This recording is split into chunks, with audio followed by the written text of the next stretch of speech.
Ya, kita masih ada di daerah Pujungan pada hari ini sambil menunggu waktu untuk outbound. Sudah having breakfast this morning with fried rice as usual. So we will talk about Sathya Sai Baba. Mungkin para Fakta juga pernah ada yang sudah mendengar tentang bagaimana Sri Sathya Sai Baba dituduh sebagai seorang Phedofilia. Seorang yang suka, dalam tanda kutip, melakukan hubungan seks dengan anak-anak kecil usia 16 tahun ke bawah. Ini merupakan big crime sesuatu yang kriminal sekali di daerah Eropa atau bagian negara-negara barat di sana. Nah, kenapa hal ini terjadi? Sri Sathya Sai Baba pernah mengilustrasikan hal ini, yakni hanya pohon yang memiliki banyak buah, hanya pohon yang berbuat lebat saja yang akan menjadi pusat perhatian. Biasanya mereka dilempari, mungkin mereka ingin mendapatkan buah manis tersebut, atau justru karena terdorong oleh rasa iri dengki, sebab pohon yang mereka miliki tidak selebat apa yang orang lain miliki. Ini terdorong oleh rasa iri sehingga menyebabkan mereka juga ingin menghancurkan agar orang lain juga sama seperti dirinya.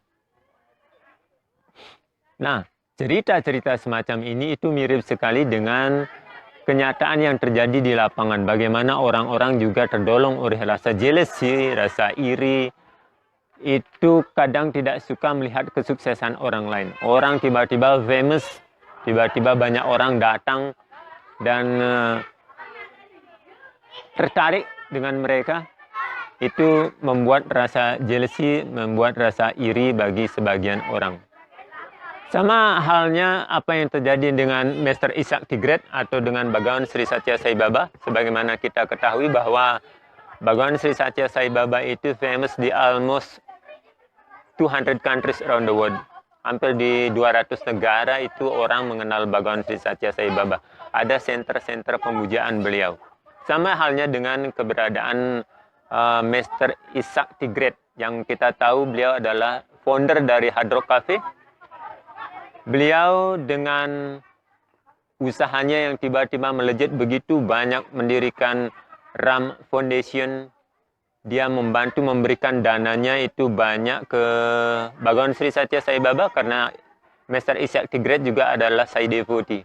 Nah, beliau membawa hampir ratusan dolar itu untuk membantu misi Sri Sathya Sai Baba dalam bidang kemanusiaan, yakni dalam pembuatan Sai Water Project, membuat lembaga pendidikan gratis, dan juga mendirikan rumah sakit yang sangat besar di daerah India Selatan. Hal ini tentu bagi sebagian kalangan yang merasa dirinya lah yang memiliki Isact Tigret. Usahanya kan ada di suatu negara tertentu kan, tapi uang yang bergulir dari hasil tersebut dalam tanda kutip sekali lagi tidak maksimal dipergunakan di daerah tersebut, tetapi malah dibawa ke luar negeri, yakni di daerah India Selatan. Hal ini justru menimbulkan jealousy, menimbulkan kecemburuan, sehingga beberapa orang lantas merancang sebuah propaganda untuk menjelek-jelekkan, untuk menghancurkan nama Isact Tigret dengan Sri Sathya Sai Baba. Dan propaganda ini berhasil. Propaganda ini kemudian lewat media mainstream yang sangat terkenal, yaitu BBC. Mereka membuat sebuah Hoaks, sebuah berita bohong dengan menyebutkan Sri Sathya Sai Baba itu sebagai seorang pecinta anak-anak Phedofilia. Itu bahkan ada katanya kesaksian seorang remaja Amerika berusia 16 tahun ke bawah itu katanya pernah diraba-raba oleh Sri Sathya Sai Baba. Dan Mr Issact Tigret juga oleh beberapa produser BBC ini, saya tidak tahu sebelumnya, kebetulan sekali saya mendapatkan video ini, bagaimana Mr Isact Tigret itu menceritakan bagaimana ia bertemu dengan produser dan orang-orang yang membuat skenario ini seolah-olah nyata, bagaimana Mr Isact Tigret juga oleh beberapa jurnalis itu dipojokkan karena dia tahu bahwa Isact Tigret itu selaku donatur yang membiayai beberapa proyek besar organisasi SAI. So, kita akan mendengar secara langsung bagaimana kejadian tersebut, bagaimana Isact Tigret dirayu oleh orang tersebut agar bisa mengimani, mengiyakan skenario tersebut, dan bagaimana orang-orang dari orang-orang BBC ini yang membuat propaganda ini juga berusaha memojokkan Isact Tigret pada situasi atau keadaan yang nantinya seolah-olah yang akan diekspos, bahkan seolah-olah Isact Tigret itu adalah orang yang glamor, orang yang bisnis secara manual lah orang-orang di Inggris tersebut, sehingga dia akhirnya tahu dari mana sih dana sebesar itu yang kemudian digulirkan untuk proyek-proyek Sathya Sai Baba. So, cerita ini akan sangat menarik, oleh karena itu akan sangat menarik dan lebih menarik lagi jika kita langsung mendengarnya dari sumber itu sendiri, yakni Mr Isact Tigret yang akan bertutur secara langsung kepada kita pengalaman dan sejarah bagaimana cerita-cerita bohong tentang Bhagwan Sri Sathya Sai Baba yang dikarang, diskenariokan oleh wartawan BBC tersebut. Karena jika kita mau fair melihat bahwasanya media-media mainstream sekelas BBC juga pernah dan masih sampai saat ini melakukan, tidak semuanya, tetapi ada beberapa berita yang hoax. Itu seperti berita peperangan sekarang antara Rusia dan Ukraina, itu kan BBC sempat menyiarkan berita hoax sehingga pihak Rusia sekarang membatasi penyiaran siaran dari BBC. Demikian halnya dengan pemerintah Cina pada saat ada isu tentang Muslim Uighur, itu juga sempat memberitakan berita yang tidak benar. Itu melanggar kode jurnal etik jurnalistik itu, sehingga pihak Cina itu sampai memblokir, membatasi siaran BBC. Oleh karena itu, walaupun namanya media mainstream, apa yang diberitakan tersebut tetap perlu kita saring sebelum kita sharing. Sebagaimana halnya juga di Indonesia, kita tahu bahwa media-media mainstream seperti TV One juga pernah memberitakan berita bohong tentang penggebukan Ratna Sarumpait. So, always be careful and avoid bad company. A, B, C, D, E, F, G. Always be careful, don't ever forget God. So now we'll hear directly Mr Isact Tigret experience with Sathya Sai Baba. We'll see. Om Sri Sai Ram.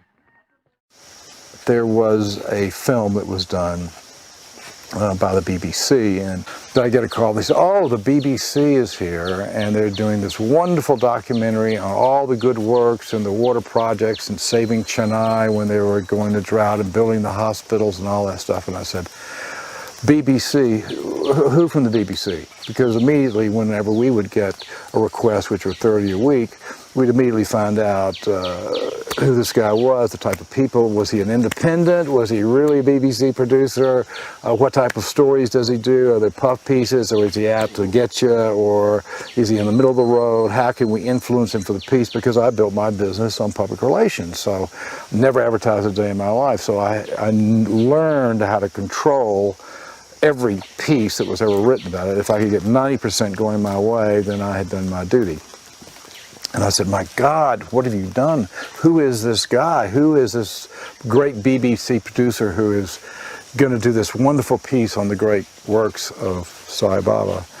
And they, unfortunately, the crew had been here for a month, and they'd opened all the doors, and everybody had spoken, and they were doing this whole number of all the great works and telling everybody it's a great, and showing them some of the shots and interviewing them on all the great things in the hospital and so forth. I said, "Give me the guy's name." I called up Matthew Freud. Matthew Freud is the leading PR agent in Europe, and he represents the government, Tony Blair, all the actors, all the major labels, all the companies. He's a genius, and he worked with me in the Hard Rock for many, many years as a young man. And I said, Matthew, talk to someone. I said, find out who this producer is. He says he's a BBC producer. I got a call back 30 minutes later, said, you're in for the biggest disaster you ever had. This guy is not a producer. He's an independent, and all he does is exposés to tear people down to shreds. And I said, oh my God, Jesus Christ. And I got furious at all the people here because I just didn't know any better, you know. And I said, you're being set up. I don't know what they're going to say about him. There's been attacks on his life. There's been murders here. There's been serious accusations about where does all this money come from and how does he build all these things. He lives very simply and he has nothing. He doesn't ride around in a Rolls Royce or anything else, and never leaves this little village hardly at all. Everyone comes here. But I found out that this was the most ruthless guy, and I knew immediately that he was going to go after him for something. And after doing some research, I got inside news from people in England into his production group, and they said that they were going to accuse him of everything, but in particular pedophilia. And I said, oh my God, if there is a subject which is now with the Catholic Church now being just diocese closing, and it's probably, you know, the warning thing that goes out, this is probably the greatest accusation to destroy someone that you could possibly have. And I had already defended Sai Baba on other situations, and because I'm a famous devotee, semi-famous, I guess, Western devotee, and I defended him and talked about him at the Observer newspaper in London and the New York Times and other places that people would call and ask me what my opinion was because they'd heard things about him over the years. And I knew they were going to call me, and they did call me. And they said, oh, we're doing this great piece on Sai Baba and all the good works in the hospital, and you're his most famous devotee, and you built the hospital, and we want to fly you to L.A., and can we use the Hard Rock Cafe as a backdrop? And I immediately knew they want to use the fame of all the things that are on the wall because they can enhance the piece by saying, that's Madonna's this, and this is Paul McCartney's that, and this. I knew the mentality so well. And I knew I had to say something. I knew I had to say my piece. And I knew it was going to be a disaster. They had one person, one American guy who was claiming that at the age of 16 or 17 that Sai Baba had fondled him or something. And they had the parents call me and say, you have to be on our side. And I said, I'm sorry, I can't do that. I have no knowledge of this. I've never heard of it before. He's surrounded by dozens and dozens of people 24 hours a day, and if there was anything of any nature of negativity going on, everybody in the whole world would know about it in the Sai world for sure, and nobody knows anything about this. And I waited for them to call because they said, we'll fly you out to L.A. Can we use the Hard Rock as a backdrop? Will you take us on a tour and show us and tell us everything we want to know about the hospital and the whole thing? And I know journalists like the back of my hand. I mean, I've played the game so well for so long. I knew what it was all about, and this was going to be the prime piece. The famous guy, the American with all the money, the Hard Rock Cafe guy, the House of Blues guy, the guy who got into India, built the hospital, gave him this money, was a devotee of this horrible guru. And I kept delaying it because I found out through the underground when their due date was to give their piece over to the BBC. And so they kept calling me, and I kept saying, no, I'm not feeling well, no, I'm not, I've got an appointment. So I wanted to make sure that I was the last one to speak on their piece, because this is the only thing I could do. I planned it exactly the way I wanted to have it done. Wait, which I'll tell you about someday.